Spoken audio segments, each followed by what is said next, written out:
Where? Okay, so today we are going over where. I think that's the end of the really terrible puns, but I don't know. Maybe Katie drop one later. All right, so we're going to talk about where. What is it? Types of where, like the general like analysis point of view, types of where. We're going to do a little recap of fatigue real quick, and we're going to talk about contact, surface fatigue.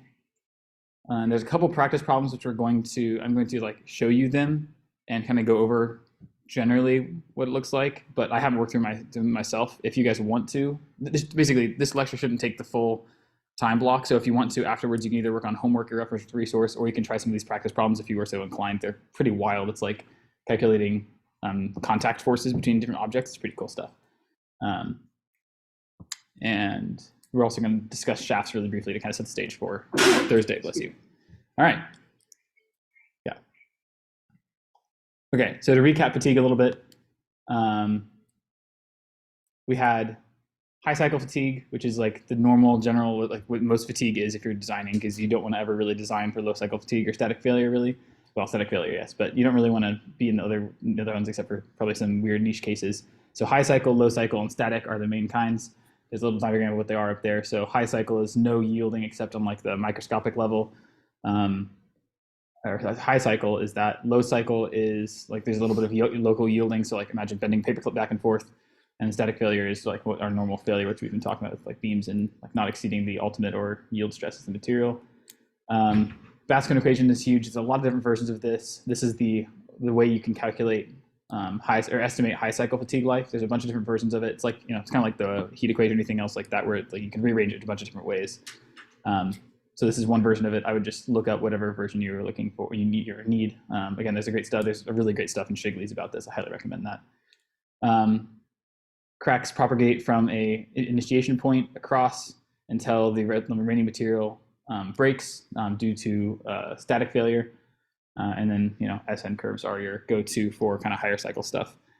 Some other important stuff that some of which we didn't cover that I've learned about after last class. So again, high cycle fatigue, stress life, Baskin, that's like your main relationship there. Low cycle fatigue is strain life, and that's Coffin-Manson. Those are kind of like the big things to stick with your mind. This might come up in interviews and things like that, but I would probably do your own reading a little bit more into that. There's a couple links to get you started here. This website that's called Fatigue Life, where they make some kind of fatigue analysis software that's specialized, and they have some cool articles about fatigue. So good resource there. Yeah, so for high cycle, SN curves are really big. Miner's rule, we're going to talk about for in a second. We didn't talk about that last class, and that kind of goes into Rojo's question about damage index. And then linear elastic fracture mechanics, there is actually a hand calculation way of doing it, and like everything in mechanical engineering, it's like usually like just based off testing with a couple fudge factors that somebody calculated and said to go on. So there's this thing called Paris's law, which again you can look at more. I think it's on. There's some more details about it on the high cycle fatigue page, I believe. But just so you know that exists, there are ways of estimating fracture propagation in a material by hand, though it is not incredibly accurate. But this is probably also the basis for a lot of the simulations too. Okay, and then a little extra, Miner's rule. Efficient Engineer has a great video on this. The very end of the original fatigue video he did. It's awesome. So, but basically the fundamental is that it's almost like a series, right, where you're adding a bunch of different sine waves to get your actual load condition. So if you can actually measure, or estimate the different frequencies that are going into your part in terms of loading, you can add up a series of different sine waves, and you can look at each individual sine wave. Basically, this equation is that there's some magical value C, which is a sum of all these different sine waves and their amplitudes, and how much, basically the number of cycles, or number of cycles, or the frequency, right? Comparatively, for different stress ranges, and the number of cycles to failure. So this is like that F thing we looked at last time. Basically, how close is it to fracture at this amplitude? That makes sense. And then you're summing those up together. So basically, you have you're 0.5 away from halfway to fatigue failure here. You're a quarter way to fatigue failure there, and you're 1/8 there. You can add them all together, you get some value, and like from the page I read, it said experimental values were between 0.7 and 2.2, depending on a lot of different factors that are complicated. But for design purposes, you kind of just assume it to be 1. And then that gives you kind of like a baseline value to work from, if that makes sense. So yeah, again, like different things, they use different like, variables, of course. So it's, fatigue is kind of wacky in terms of that, from what I can tell. But does that kind of make sense? So I think this is the damage index thing that Rohit was talking about last time, is what I understand. And this is used a ton in different papers. Like the further we get away from there's kind of, we're kind of blurring the lines between textbook and like what basically, if you Google it, just exists in papers at this point. So yeah, cool. Where? Any other questions on fatigue before we move on? Cool. Where? Okay, so where covers a really wide variety of different things. It's mostly at the surface of a material, which makes sense. So there's the kind of main types are adhesive, abrasive, erosion, and corrosion. It's kind of fun to say. And then there's also surface fatigue, which is a little bit different. We're going to get into that at the end. But these are all different kinds of failures that occur at the surface of a material that kind of eroded away or otherwise damaged the functionality of it. Yeah. Okay, so basically all wear comes down to, well, most wear comes down to the surface geometry of the part. So the roughness on the surface affects the type and the degree of the wear. So even if you have like a perfectly like ground plate of steel or whatever, in any kind of metal is going to have these asperities. They're just going to kind of be different scales and different sizes depending. Basically, when you press two surfaces together, think like I don't know, any two pieces of metal that touch each other and have a lot of load going between them. There's kind of a real contact area. There's like a contact area that you would assume normally just like the surface area of the plate, like as we would normally calculate it. And then there's the kind of real contact area, which is affected by all these bits. So I think there's a picture on the next slide. Yeah. But yeah, they can basically stress can build up in these asperities and cause local yielding at these points, which doesn't change the overall shape of the material. It just changes the surface looks like. So here's an example of that. So on the left here is a ground, I think it's a surface ground. Or no, actually this is a camshaft, I think. So anyway, this is a ground surface. So like pretty much as smooth as we can make it easily without going into really crazy stuff, and like the smoothest you can be for normal manufacturing processes. And this is what it looks like coming off of the mill. In a electron microscope, you can kind of see, I don't know what these axes are, but anyway, you can kind of see that there are different levels of surface roughness, even at a microscopic scale, even if it's really really smooth visually, or like on a macro scale, it's really, really smooth. There's still a lot of like bumps and craggles and stuff like that. Yeah, nooks and crannies. Yeah, but there's a lot more on like a milled surface than there would be on a ground surface or otherwise. That makes sense. Yeah. Okay, so there's this magical thing called compressive penetration strength.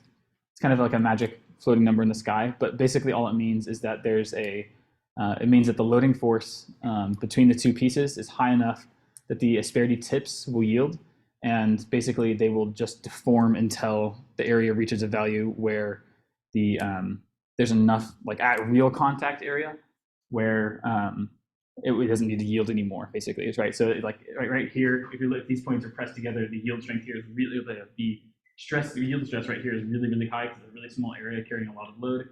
And then as it gets squished together, the surface kind of flatten out a bit, they flatten out until the stress at these locations passes below the yield stress, or this compressive penetration strength, and then it stops yielding. And then if you increase load again, it'll keep yielding again, and so on. And so the kind of equation for that is, so there's just this area, and then you have your force, and then you have this magical compressive penetration strength. And as a general rule, it's about 3 times your yield strength is that. So basically, all that number means is that it basically gives it a way to estimate the kind of real contact area, which I don't know how accurate that is, but it's a tool that people use. It's like another one of those magical numbers that mechanical engineers use to estimate and build other analysis tools off of. So yeah, there are probably other ways of calculating this other than just saying it's 3 times. But yeah, this kind of makes sense. Cool. There's a lot of papers written on compressive penetration strength. If you Google it, they're just like it's all papers that are written on analysis, and it's actually a lot of it is about milling. There's actually a lot of papers about milling and how like end mills cut. It's really kind of wild. I didn't realize there was. I mean, I guess it makes total sense because it's a huge money making thing, but it's kind of wild. Cool. All right. So there's a equation by Coulomb. He really seems to be around, you know. Basically, the Coulomb sliding friction. There's an equation up there. It's just, you know, the force of friction is a coefficient times the normal force, right? Just like any other friction equation. Basically, this can be defined as the force necessary to shear all of those interlocking and and adhered asperities in order to allow sliding, where that is the ultimate shear strength. And P is the plow force. The plow force is pretty much, from what I can tell, just a I have the only place I actually found that was for end mills, like it's basically the edge of the end mill, because you know, even if it's really sharp on a macro level, when you like, if you can put it under an SIM microscope, there's going to be a little bit of blunt edge there. And the plow force, from what I can tell, is the force it takes to like the drag of that blunt edge through the metal. And so basically, we can ignore that in this case because we're just looking at 2 things for sliding against each other. And so the frictional force is just going to be the ultimate shear strength times the area, because you're just shearing all those little disparities in order to break that. And so that kind of functions as your thing. So yeah, like I said, ignoring that plow force, you can basically substitute in the equation from the last page, and you can get this kind of relationship below. So that gives you the coefficient of Coulomb sliding friction between 2 surfaces based off the force and the shear strength. Yeah, pretty wild. Okay, adhesive wear.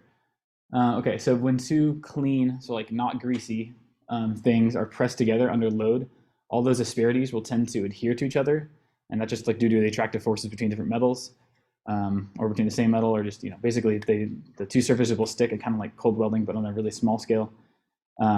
Basically, the adhesions are broken during sliding, like we just said, and it basically shears off the asperity, which can cause damage and scratch to the surface. So over time, that can look something like that. That's obviously a really severe example, but basically, as that sliding happens, it breaks off chunks, and they slide against each other, and then that causes even more wear, and kind of snowballs from there. But yeah, adhesive wear is kind of the start of the wearing process, is what I can tell. And this only happens when 2 surfaces are pressed together under load without anything in between. So this is why, like, I don't know, lubrication and bearings and all that kind of stuff. We're going to circle back on bearings later.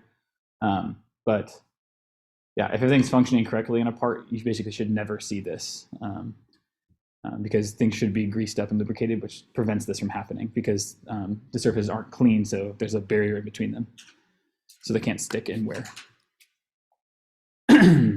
All right, cool. Okay, so here's some coefficients for adhesive wear. So some person named Archer figured this out. So basically, wear is inversely proportional to hardness of the metal. And so does that make sense, everybody? Like intuitively? That the harder a metal is, the more difficult it is to wear it, right? That's why like a lot of things like camshafts and like a lot of anything that is like a wearing sliding surface is almost always hardened in a thing that's meant to last. So the volume of the wear that occurs, where F is your normal force, L is the length of the sliding, H is the hardness of the material, and K is this mystical fudge factor that some guy, probably Archer, came up with. So the volume of the wear is, so K times FL over H. And then the wear depth, you can just basically substitute in the cross-sectional area and find the depth of the wear that way. So that is an interesting way of estimating it. I have no idea how much this is used in the real world at all, but it exists. I'm sure somebody uses it. I don't know if anybody uses it outside of research, though. Cool. Okay, abrasive wear. So this is basically one or both of the surfaces loses material um, through just abrasion, right? So basically, there's two different types. Mainly, there's two-body abrasion and there's three-body abrasion. So two-body abrasion is when you have like a really hard material that's kind of has a little bit rough on it, or like it has asperities, or it could also be rough on a macro scale, and you rub, like it's sliding against a softer material. Um, I don't know. I can't think of it. I mean, I don't know. People try to avoid this stuff generally, so I can't really think of a real world example. But like if you were to take a big block of steel and take a block of aluminum and just rub them back and forth against each other, the steel wouldn't wear very much, but the aluminum would start to like, it'd be very clear that it was being scratched. Um, there's also three-body abrasion. So this is like lapping or things like that, where you have a really hard particle between two surfaces. And that can be abrading material from one or both surfaces. So I don't think I put a picture in, but like, does everybody know what lapping is? Basically, it's used a lot in, well, for example, in engines, it's used to seal the valves in the cylinder head. So basically, you have like this like round valve, and you have a cylinder head, and basically, in order to get them to seat each other against each other and match up really really nicely, you basically can put a small bit of like it's like diamond paste, but it's like tiny bits of synthetic diamond put into like a grease, and then you can rub two surfaces of material together with that like oil or like wax diamond combination between them, and then it will wear both of those surfaces together. So in the case of the engine, it'll make the positive seal between the valves and the cylinder head. It's also used a ton of other places for just polishing and other things like that. So polishing is another example of this, right? So even if you have like a wool polishing pad or a wool wheel or whatever, and you can put a polishing compound on it, every time one of those little wool fibers comes by and has one of those like hardened particles on it, it'll pass by your material and polish it. But yeah, same kind of thing happening. So three-body abrasion versus two-body abrasion. That makes sense? Sweet. All right, corrosion wear. Basically all metals have a oxide film that protects them or not from damage from corrosion. So basically, corrosive wear is when something corrodes, like for example, rust or whatever, and then that is mechanically moved off, and that exposes fresh metal again for new rust or new oxidization to form. So yeah, most common form of corrosion is oxidization. There are other kinds, but by far the most common is oxidization. And of course, it affects different metals differently. So like aluminum has a really strong barrier of aluminum oxide over the top of it, and that like forms very quickly. So it doesn't corrode. It's not as prone to corrosion because that oxide layer is so strong and also pretty thin.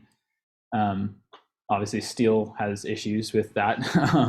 That's like the big downside to normal steel. There's also like steel alloys, like stainless steels have a lot of chromium in them. That in that case, the chromium reacts with the air and creates a really strong chromium oxide barrier, which prevents rusting. Yeah. Yeah, and also different metal. Yeah, there's a bunch of other stuff that plays into that, but yeah. Okay, and then there's also fretting corrosion, which is corrosion between metal surfaces that are in contact caused by a combination of abrasion, adhesion, corrosion. So basically, this is like a combination of all of the above happening at the same time. So two metal plates like in salt water rubbing against each other, like worst case scenario. Basically, the oxide layer gets disturbed and then it reacts again, and stuff like this happens. So, for example, like a metal on metal contact. So basically, that protective oxide layer gets pulled off because a lot of times it's weaker, especially for like iron oxides, it's weaker than the underlying material, and it gets pulled off pretty easily. And so over time, you actually lose your mass of your part. So eventually, you can end up with like holes in your car chassis or whatever. Yeah, because the material is actually losing mass over time, which means your part's getting weaker and weaker over time as well. Not to mention, it like completely destroys any kind of surface finish you had. So, yeah. Okay, so another thing is surface fatigue. So this can happen in sliding or rolling contact between two surfaces. So basically, it's really, really highly dependent on the geometry and loading and material properties and all that stuff. But basically, what this can happen for any material, and there's no endurance limit like there is for steel's normal fatigue. So basically, if like eventually anything will succumb to this eventually. This is really, really big in bearings and other things like that. Basically, it's anytime like there's a lot of repeated rolling or sliding motion across the surface. And basically, over time, it will cause surface cracks and just like damage right on the part because of like local yielding under that. So imagine like a ball bearing has a ton of load on it, and it's a sphere, and it's being pressed into a flat plate. There's obviously it's gonna be yielding right there, like right under that contact point. And so it's not like there's a lot of really concentrated force at that point. So basically, over time, the cracks form like we discussed with fatigue last class, but in this case, the cracks are all happening in such a local environment, and there's so many of them because there's so many things going back and forth that this is what can cause pitting and things like that, where just chunks of material come flying out. We'll talk a little bit more about that in a second. Yeah. Okay, so pitting and spalling. So again, repeated compressive loading cycles cause cracks to grow. Again, it kind of starts at these asperities and then kind of moves from there out. So basically, fracture and dislodgement of small pieces of material occurs. So just like those cracks form together, and as they propagate through the material, chunks start coming out. And then spalling is after the pitting, the surface finish is compromised and rapidly proceeds to fail by the loss of large pieces. So like initial pitting is very small, and then spalling occurs when larger chunks start breaking off. Here are some images of pitting and spalling in bearings. Again, it happens in other times too, but bearings often see by far the highest number of cycles because they're just used so much. They're designed for a really long life, but if they lose lubrication or other things like that, this stuff starts to occur pretty quickly. So this is pitting up here. You can see just like chunks of material coming out. You can kind of see there's some like cracks going on too. And then this is an example of spalling, and then this is how like an initial like point load moves to spalling. Basically, there's an initial point right here where it cracks, some pitting, some crack, and then that crack propagates, and eventually chunks of material start flying out, and that happens pretty quickly after the initial process starts if you continue loading. Just as a heads up for the future, we're going to have an entire day or like a half day dedicated to like bearing analysis. So like you can calculate and get rough, like same way you can for fatigue, you can get an estimate like number of cycles. You can get a number of cycles before your bearing will start to fail, and how you can spec that out so that your bearings will like have an infinite life. But longer life than the rest of the machine. Yes. Yeah. Or like when to change the bearings too. That's another thing. When you will die before the bearing will. Right, exactly. Yeah. The short answer is read the spec sheet. The long answer is you can calculate it and like verify things if you need to. Cool. Yeah. All right, designing to avoid surface failure. So number one is proper choice of materials. So that's compatibility between the materials, like chemically and electrically. That can be a huge factor in corrosion. And also the hardness and the surface finish. So like if you're making a bearing, don't use a cast part without like grinding it and polishing it and all that kind of stuff. So you got to make sure that the surface finish is up to what you need it to be. Again, this all kind of goes back to number of cycles and like the design lifetime of your part. You also need proper lubricants. So highly loaded joints really run dry. Like like anything that has really, really high loading and is supposed to run almost indefinitely basically is like usually a pressurized oil system like in an engine. Other than that, it's like sealed bearings that are bearings that are packed with grease and are sealed in so that they don't leak. If they ever do leak, you probably have a problem. Cleanliness is really huge because it's really easy for other particles to get in, and a lot of time like oxide particles can actually be in a braidor because a lot of time oxide particles are harder than the base materials. Other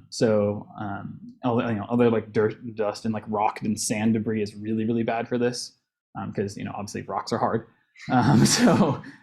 Keeping dirt in the grime and stuff like that out is really, really big for maintaining the life of the stuff. That's why seals are such a big deal. Minimizing stress concentrations is really important as always. And then fretting if vibrations or repeated deflections are present. Got to make sure that your parts can hold up to the load cases they're going to be put into. Okay, now we're going to get into contact stuff a little bit. So contact mechanics is a whole field that I didn't really ever think about until I looked it up. It's pretty wild. I didn't realize there's a lot of different. It's crazy. People are too smart. Yeah. Anyway, there's an entire field. This is a pretty wild Wikipedia page. I highly recommend visiting it later. There's just like, it's like honestly one of the longer Wikipedia pages I've read of like one topic, and it covers a ton of different types of contact, and how to estimate the deflection and the yielding and all that kind of stuff between the different parts. So we're not going to go over all of the things in detail, but you know it exists now. So go investigate at your own will. We're going to talk about a couple things briefly though. So this is spherical contact. It's actually not that much math here. It just looks, the formatting is aggressive. You guys will not be doing this. No, you will not be doing this. Yes. Yeah. This is for you to know it exists and then like come back to it later if you want to learn more. But yeah, you can estimate the contact pressure between two things, and the deflection. Yeah, you can do it. It's here. There's also, you can also look at the 3D state of stress in a material. Somebody, I don't know how, came up with an equation to define the Hertz. Hertz did it. Came up with a way to estimate the stress distribution within a material as it's getting loaded. And somebody made a really cool photoelastic image of it. This is, again, from the Wikipedia page. Yeah, so that's kind of a visual of what that looks like. But yeah, again, there's a whole field of this where you can calculate all this stuff. Yeah, okay, so there are some example problems in here you can do if you so choose. We're not going to do them as a group, but if you would like to, after the presentation is done, you can dive into this. Alternatively, you can work on your fatigue homework that is due a week from today. So yeah. Cool. Whoa, something weird just happened. Whoa. Okay, it's fine, it's not happening up there. Cool. Okay, so here's an example problem that you might encounter if you're doing like graduate level mechanical engineering and you're looking like doing research on wear analysis or something like that, or just going to a normal school maybe. So basically, a ball thrust bearing. Does everybody know what that looks like? I have an image in your head of that. I can pull the picture up. Okay. From free body diagrams, how many loads does a thrust bearing prevent, or axial, or whoa, whoa. Huh? It was reaction forces in all three axes. Yeah. How many moments? 2. Yeah. Nice. Well, really, it can't prevent loading. Yeah. Well, okay. There's different kinds. Yeah. So this type of that ball thrust bearing is only one load direction, except for this kind. That kind, tapered roller bearings, those can handle load in like every direction except one, which is kind of cool. Yeah, anyway. So this practice problem is specifically looking at this kind with balls between two flat races that go around, ball thrust bearing. Okay. Yeah. Oh, I lost my thing. There it is. Okay. Yeah, 7 balls. It's loaded axially across its races through the balls. Everybody knows what a bearing race is, right? It's the part that's not moving, or the part that interfaces with the rest of the bearing, or the rest of the machine, not the balls. Well, both. Anyway, oh goodness. All right, so the balls are that diameter. It's kind of big actually. Wow. And the races are flat. Usually they like have a slight curvature to them, but whatever. They're flat in this case. Axial load is 151 pounds, or that amount of force per ball. And the material is hardened steel for everything. And you can, so basically using the equations that we just flashed and then went breeze past, you can calculate the stresses in the balls and in the races and figure out and get an estimate of when they're going to fail, basically. So, and also conveniently, there's a process for how you might do that. So first you can find the equivalence radius, then find the equivalent modulus, calculate the maximum pressure, and then get the stresses from there. So what that means, go back here. Top one is the equation for the maximum contact pressure, and that is based off of the equivalent Young's modulus and the equivalent contact radius. And so basically, it's just it's like parallel resistors, right? But it's how you there's like some magical resistance equivalent that they calculate the basically in this case. Well, hold on, sorry. going all over the place. Here, aha. So equivalent radius, like I said, it's just like resistors basically. But in this case, one surface is flat, so one of those resistance radius values is infinite. Equivalent modulus is just kind of the equivalent stiffness based off of Poisson's ratio and other stuff. The Young's modulus of each individual part. And then you can calculate from that, you can calculate the maximum contact pressure because you now have your yielding and your radius, so you can get an estimate of the pressure between the two, and from there you can calculate your stresses in all the different directions. So you can contact your, you have your, obviously you already have one normal stress. Basically, you're treating this as a stress element now. So you can now find your, at the contact point, you can now find your normal stresses in all three directions and your max shear stress right there. And yes, you will have normal stresses in the X and Y directions because the material has to like stretch in order to accommodate what's happening, and that causes forces. Yes, so feel free to come back and revisit this later if you'd like. Yeah, so there's also a whole other set of things for cylindrical contact and dynamic contact stuff. So again, we're just gonna fly through this, but feel free to come back to it later or come to office hours and we can work on it together if you would like. So yeah, another pressure equation and equivalent values for cylindrical contact. Again, so this would be kind of used in that tapered roller bearing situation where we have, oh, it's gone now. Right, and up, right.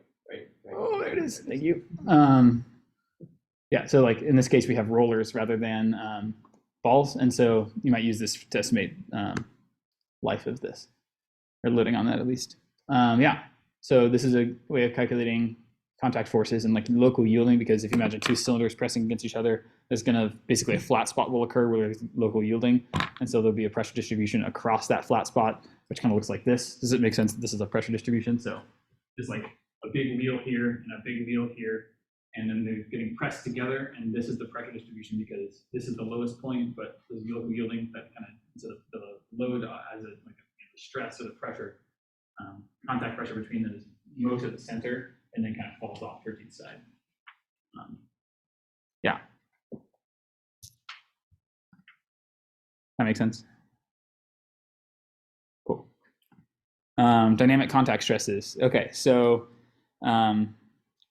before we were assuming that the load is pure rolling, but often in like a lot of situations, it's a combination of rolling and sliding because, you know, like if you have a like a wheel that's not driven, or even if it is driven against the surface, there's always going to be some amount of, almost always going to be some amount of slipping that occurs between the two. Like it's never gonna, like it's almost never gonna be perfectly like synchronized like a gear. Yeah, even tires do this a lot. But so yeah, the normal forces at surface due to the cylindrical contact is that kind of what we talked about. And then the tangential sliding forces due to surface sliding is given by that second set of equations in the middle. And then the total stress, you can just kind of calculate that below. Again, feel free to dive into this if it's something you're interested in. It's kind of wild. You're probably not going to use this in a lot of things in mechanical engineering, but you might run into it someday. And now you know it exists, so now you can Google it or go find Shigley's. Shigley's, not Google it, not Shigley. Yeah. Cool.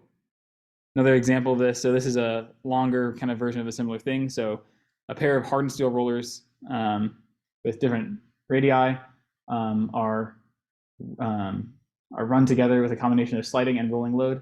So the goal is to find component stresses if each roller is that length and that load, blah, blah, blah, coefficient of friction. Yeah.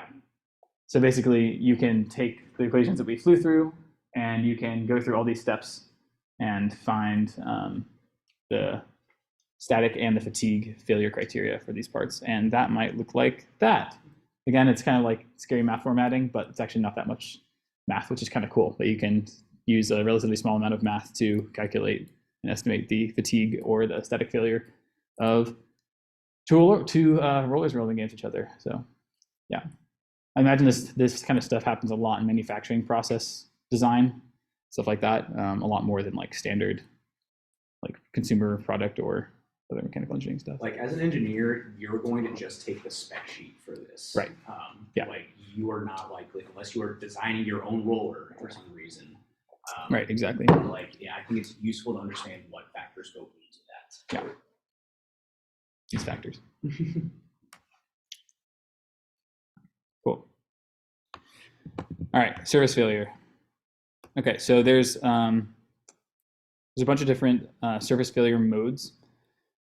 So this is actually pretty wild and interesting to think about.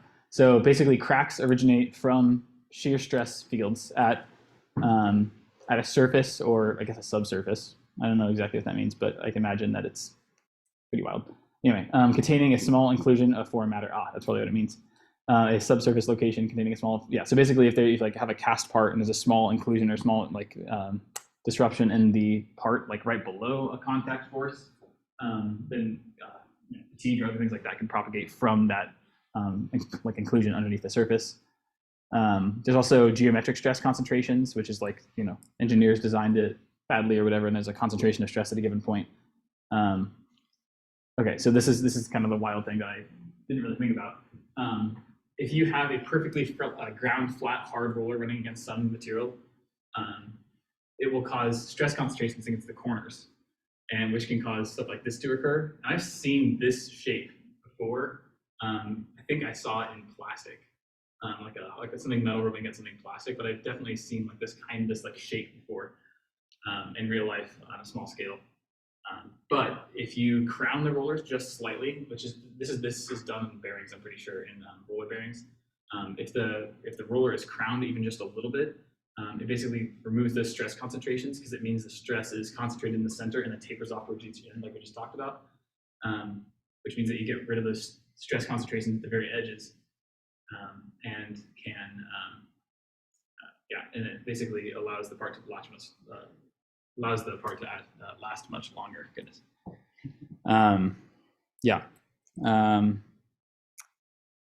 Yes. So point surface origin, basically any kind of imperfections in the surface provide a place for cracks to initiate.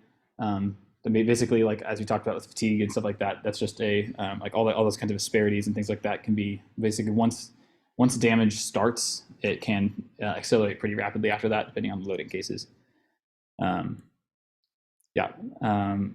Peeling, basically a situation where fatigue cracks, shallow depth, hold on.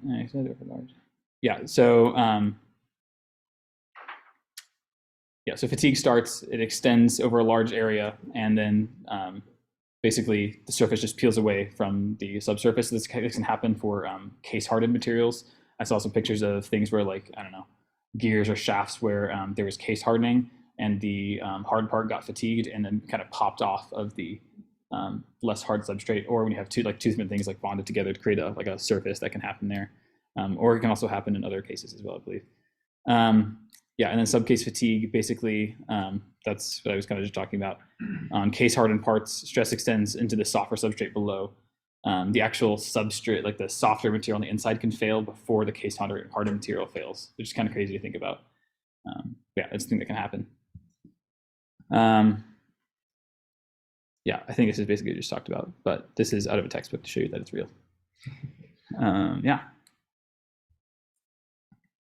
Okay, so here's an equation for subsurface fatigue. So, like I said earlier, a little while ago, no materials will have an endurance limit for surface fatigue. So every material will eventually fail due to wear or surface fatigue in some amount of time. It could be a really, really, really, really, really long amount of time, but it will fail eventually. Again, in random fudge factor, K, used to determine the safe endurance load for a specific number of cycles. So there's one for static loading, and then also it varies with loading cycles by a logarithmic scale, as we've seen, like with a lot of this stuff. A lot of things like wear and fatigue occur on a logarithmic scale. So if you reduce your load by just a little bit, it can like triple the life or quadruple the life. So a small change in load can have a huge change on the lifetime of the part. There's also a bunch of material data. So again, this is probably out of Shigley's. I'm pretty sure this is out of Shigley's. So there's a bunch of material data that people have measured using testing to calculate surface fatigue strength for various materials. So again, all these like values and things like that go into these equations can be looked at. There's that mystery K factor. It's, somebody decided it was useful and then tested a bunch of materials, and now it's a standard. So yeah, pretty wild stuff. You can see that aluminum is at a much lower value than like 4340. Like way, way, way different. So yeah, don't make your bearings out of aluminum. That would be dumb. Cool. All right, more examples. Yeah, this is just more applications of that thing for you to look back on later if you would like to.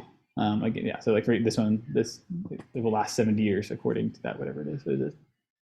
Oh, yeah, so this is looking at the rollers from the previous example that are rolling together, the big roller and the small roller rolling against each other. And so it's an estimated 70-year lifetime before surface fatigue will cause severe damage to the part. Yeah.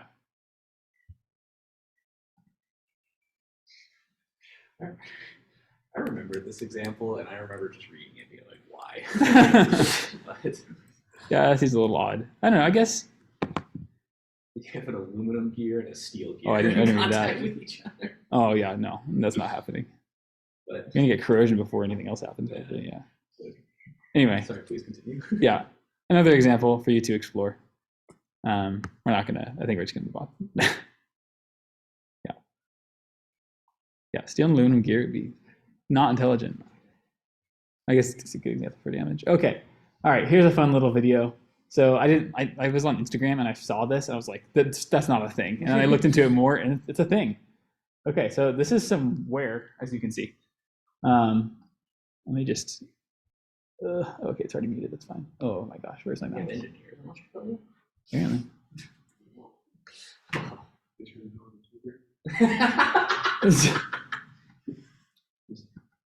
Okay, so there's some parts on this giant dump truck situation, and obviously these things get really used a lot. So here's that kind of part from the back. It's part of the suspension, and these parts get used until they're toast, and then they either get repaired or replaced. So super heavy metal stuff here.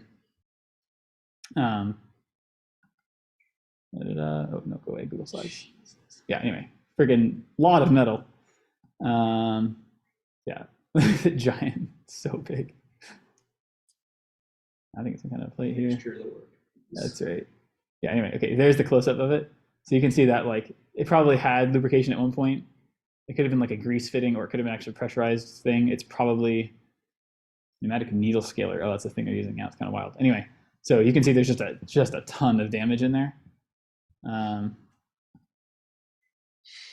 So they kind of get all the big nasty like damage out of it, all the like oxidization, things like that occurred. Yeah, there's a better look at it.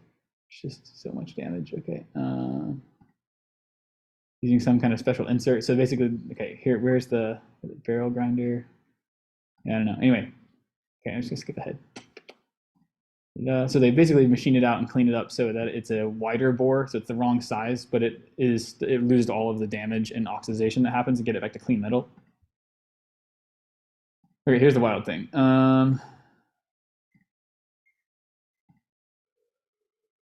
Okay, so basically what happens is it's a welder.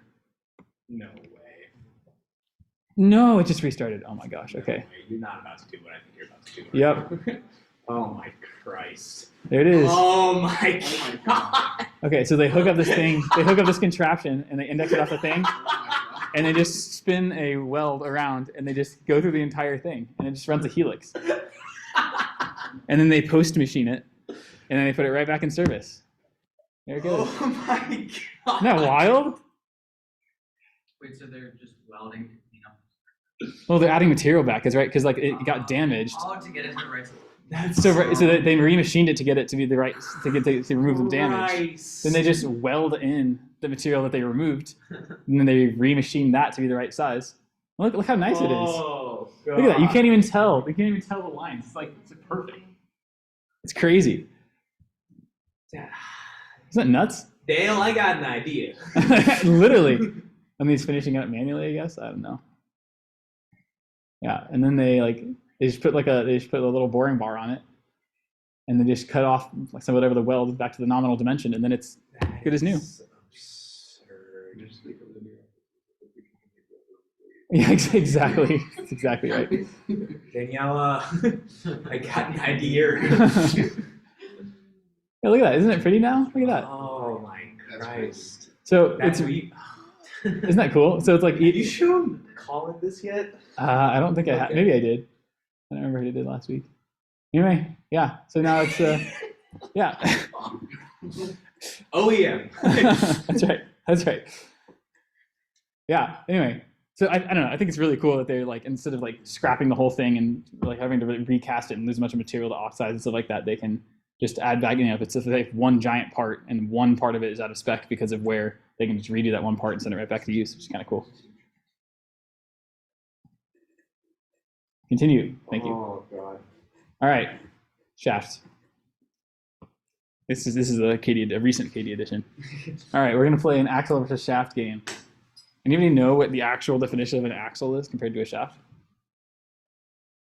Yes.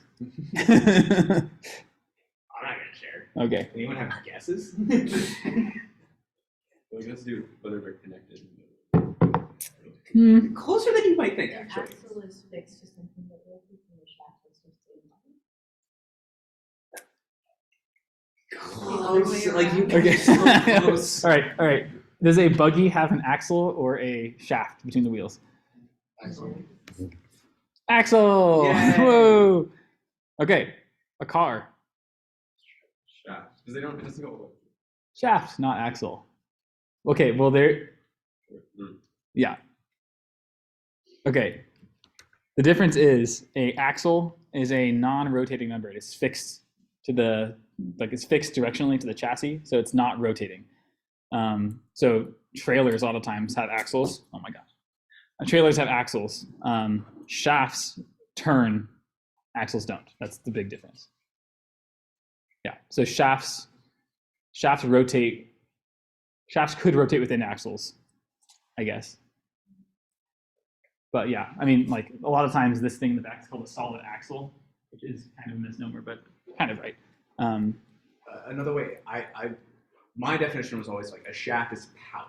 Like, Yes. Like, Yes. Versus an axle is just there. Yeah, an axle is basically, an axle has a bearing on either end that the wheels ride on, and a shaft is not just a vehicles, but can be, it's used to transfer torque from one thing to another, and it is doing the thing that's rotating. It is the thing that's rotating.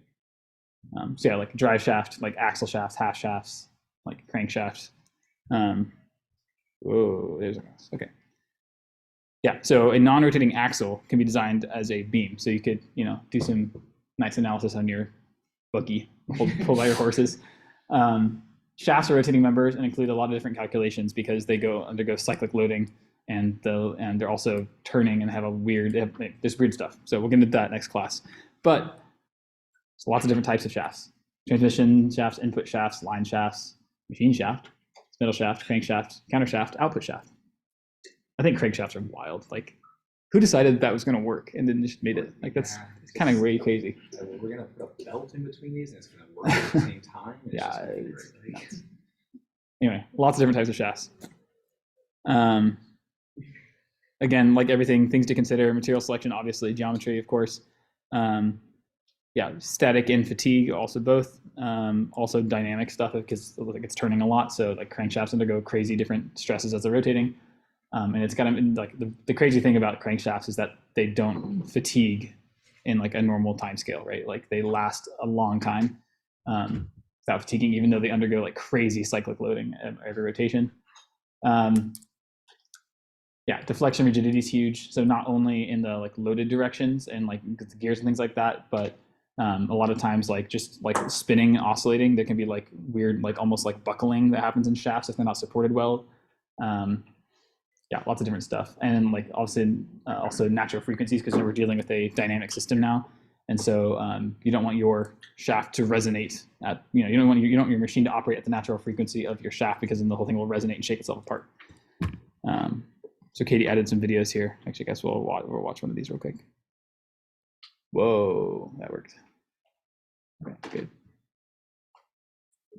So this is hot rolling. This looks like the Warner Brothers intro. It does. Okay.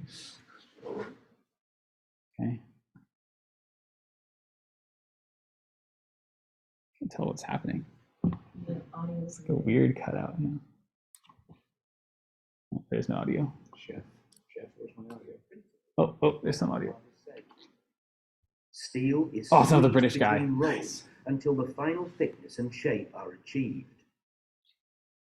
To do this, the rolls must exert forces of tens of millions of newtons, equivalent to a weight of thousands of tons. The rolls, therefore, run in massive bearings, mounted in housings of enormous strength and driven by powerful electric motors. These Places like this are known as crazy. mill stands. The layout of a rolling mill can vary from a simple single stand mill to several stands positioned either side by side or in a line.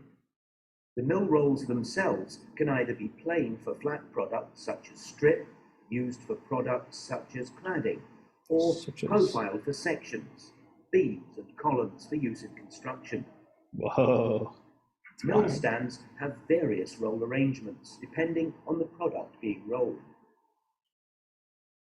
That is hot rolling right The there. simplest arrangement is a two-high stand, used mainly for long products such as sections.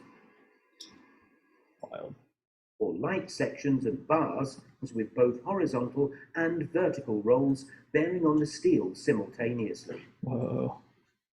Ro- Pretty wild. Okay, all right. And what's the second one? Normally I'm in the boat of like the Industrial Revolution was a mistake.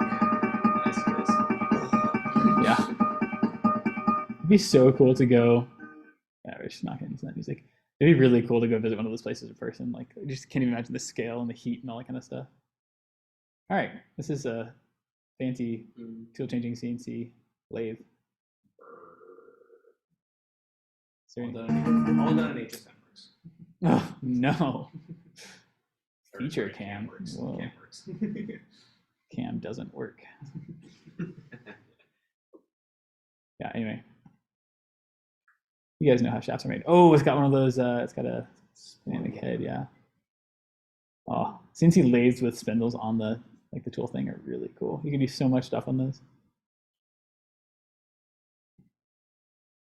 Oh yeah, look at that. It's a gear cutter. You're making a gear. Wow. Big spline on that thing. Oh, look at that. Those are either just for fun or oil passageways. Probably oil passageways. Oh, yeah. I've never seen a double helix oil passageway though. It's pretty cool. Woohoo! Anyway, fun stuff. There we go. Cool. All right, upcoming. We're about done on the actual lecture. So up and coming, the fatigue homework is due on October 31st, spooky day. Week from today. Week from today. Also, guest speaker coming. Get hype for that. Please come as close to on time as possible. Yeah, like we'll make an announcement for this, but like genuinely, please try to be here on time on Halloween. Just because like you're gonna have a guest speaker, there might be a surprise from your professors. It's gonna be cool. Yeah. Next class is finishing up the shaft thing, actually talking about the real stuff, not just the intro. Yeah, and another thing on homework corrections, they are due by Thanksgiving break with the exception of the last homework, maybe the second to last homework if you don't get those done, but try to get them done. So we are, we're basically each week we're gonna get a new set of like the new homework updated for you and graded, so you guys can do corrections if you'd like to, if you need to. It hopefully shouldn't take you very much time. Just we want you to just like look at the, look at what you like anything you got wrong, and then just make a couple corrections. Just like, yeah, just fix it and resubmit it. Feel free to resubmit any homeworks before Thanksgiving break, and definitely the last homework after break, because the last one will be due just before, on the Monday before break. So yeah. Now I just have extra time. Feel free to grab the slides off of the Canvas page and do those examples if you want to. Alternatively, do your fatigue homework so you don't have to over the weekend. Thank you, Nathan. And thank you, Katie, also. Thank you, Katie. He's hanging out in Paris. Ugh. Oh, Katie was in Paris. Okay. Katie, yeah. I had bad results in that matter.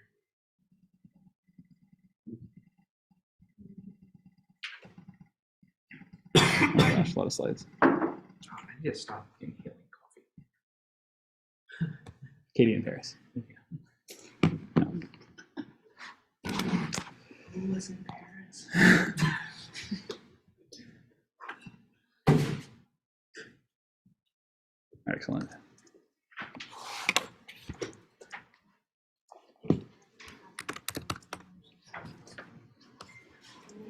Carlos, what should the beats be? What's up? What should the beats be? Mechanical engine. Last me in and magically fix it. I got those things too. You on Spotify? Yeah. Whoa, oh. We'll play that real quick while we're getting to that.